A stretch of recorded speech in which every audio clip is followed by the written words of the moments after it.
దేవుడు తన యొక్క వాక్యం ద్వారా ఒక తండ్రి గురించి మీకు ఏం బయలుపరుస్తున్నాడు, మీరు తండ్రితో ఎలా ఉంటున్నారు, మీకు తండ్రి వల్ల లాభం ఏంటి, మీరు మీ తండ్రితో ఉండే రిలేషన్ వల్ల మీకు ఉపయోగం ఏంటి. అలాగే దేవుడుతో తన యందు భయభక్తులు కలిగిన వాళ్ళు ఉండే విధానాన్ని బట్టి లాభపడతారు. అది ఎలా ఉంటే లాభపడతారు, ఏ విధంగా ఉంటే అప్రోచ్ అవుతే, దేవుని అడిగితే తెలుసుకుంటే లాభపడతారు. సువాసనగా ఉండడం ఏంటి? ఇక్కడ యెషయా గ్రంథము 11వ అధ్యాయము 11వ అధ్యాయం 3వ వచనం దేవుడు చెప్పేది ఏంటంటే, యెహోవా భయము అతనికి ఇంపైన సువాసనగా ఉండను. ఎవరికి? యెహోవా యందు భయభక్తులు కలిగిన వారికి. అంటే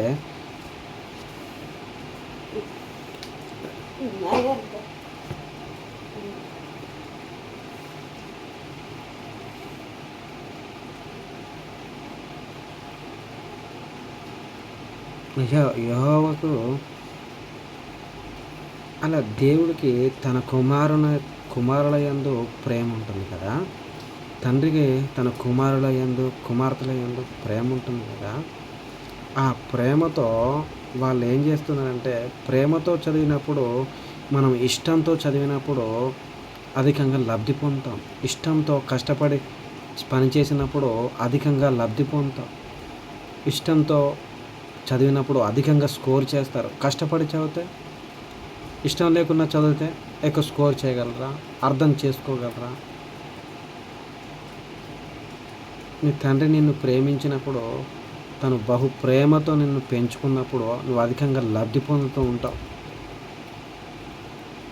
నిన్ను ప్రేమతో పెంచడానికి, జ్ఞానంతో పెంచడానికి, నిన్ను లబ్ధి పొందించడానికి, తన జ్ఞానంతో ఉండడానికి, ఎంతో జ్ఞానం లబ్ధి పొందుకోవడానికి, జ్ఞానం కలిగి బ్రతకడానికి తను తీసుకునే కష్టం ఉంటుందా? ఆ కష్టాన్ని బట్టి నువ్వు లబ్ధి పొందుతావు.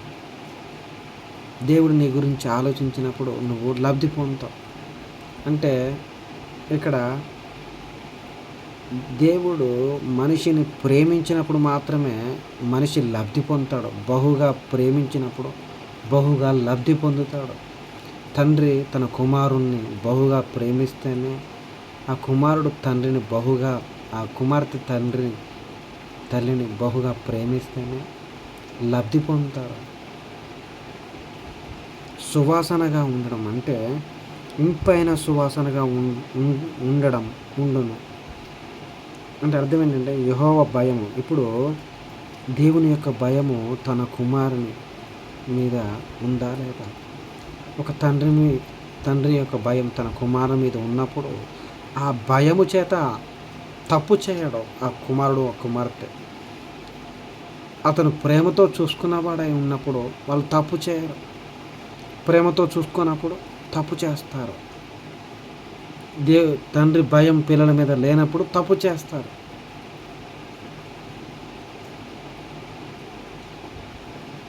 యెహోవా భయము అతనికి ఇంపైన సువాసనగా ఉండును.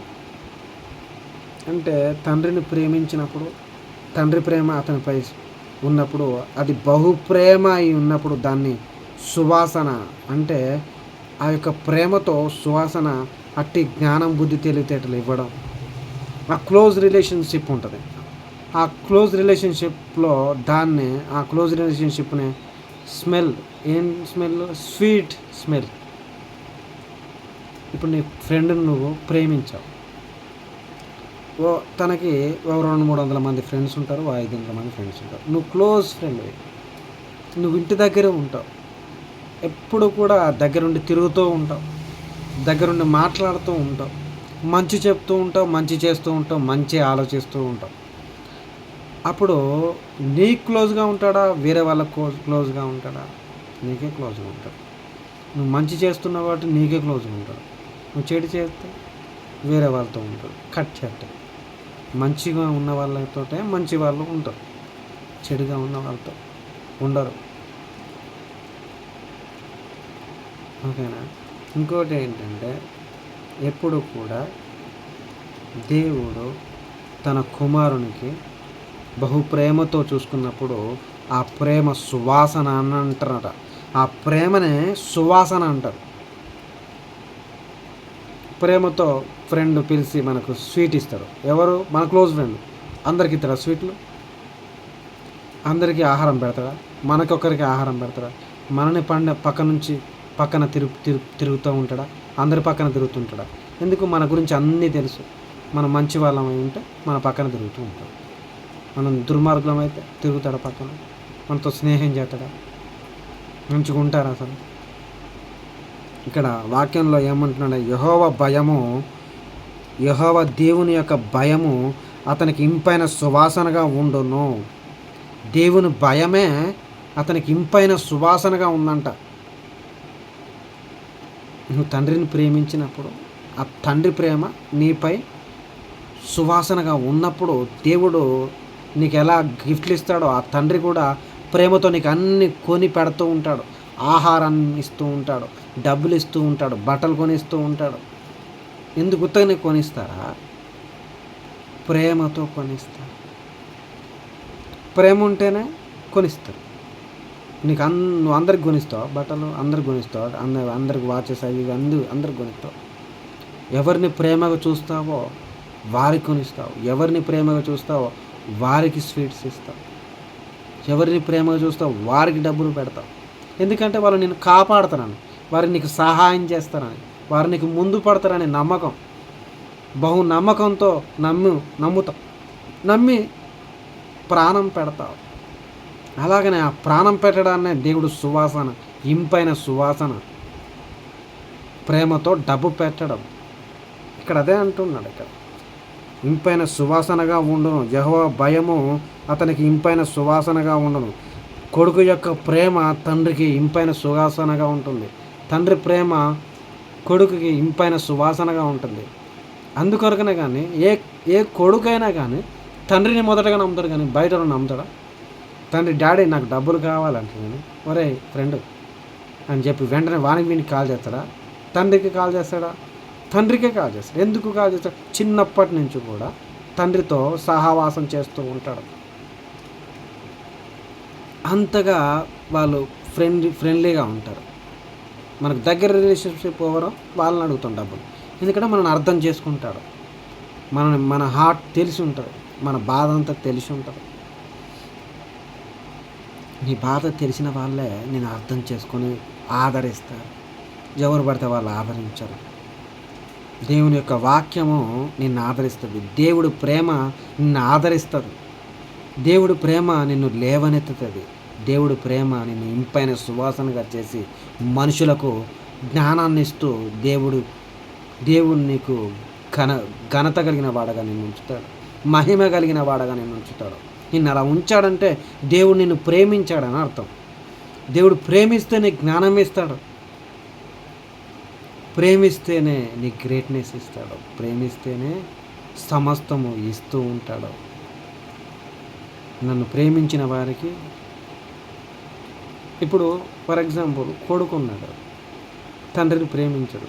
ఒరే ఎదవ, నువ్వు నన్ను ప్రేమించట్లేదు, నన్ను కొడతావు, నా ఉన్న యావత్ ఆస్తి మొత్తం వాడి పేరు మీద రాసిస్తా, వాడే నన్ను మంచిగా చూసుకుంటాడు, నా బొంగు, నువ్వు నాకు అవసరమేలే, నువ్వు నన్ను పట్టించుకోవట్లేదు, నేను వాడికి రాసిస్తా, మొత్తం ఆస్తి మొత్తం అని పేరు మీద రాసిస్తా. ఎందుకంటున్నాడు అంటే నువ్వు పట్టించుకోవట్లేదు. నువ్వు ఇంపైన సువాసనగా కొడుకుగా తండ్రికి లేవు, కూతురుగా తండ్రికి లేవు. అందుకొరకనే వదిలేసి వాడే బెటర్ రా నాకు, బయట పరిచయమైన వాడే బెటర్ రా నీకన్నా నాకు అని చెప్పేసి వాని వైపు చూస్తున్నాడు. ఎందుకంటే ఆహారం పెడతాడేమో వాడని. అయినను వాడి వైపు చూడు, వాడు ఆహారం పెట్టిన వాడి వైపు చూడు. ఎందుకంటే కొడుకు కదా, కూతురు కదా. ప్రేమ ఏం చేస్తుంది? పట్టించుకోవాలి.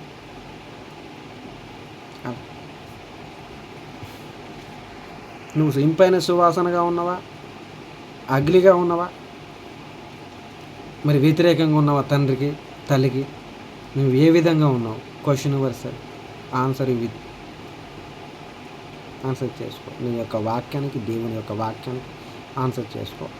నీ లైఫ్ని నడిపించుకో. ఏమైనా తెలియాలి, తెలుసుకోవాలనుకుంటే అడుగు.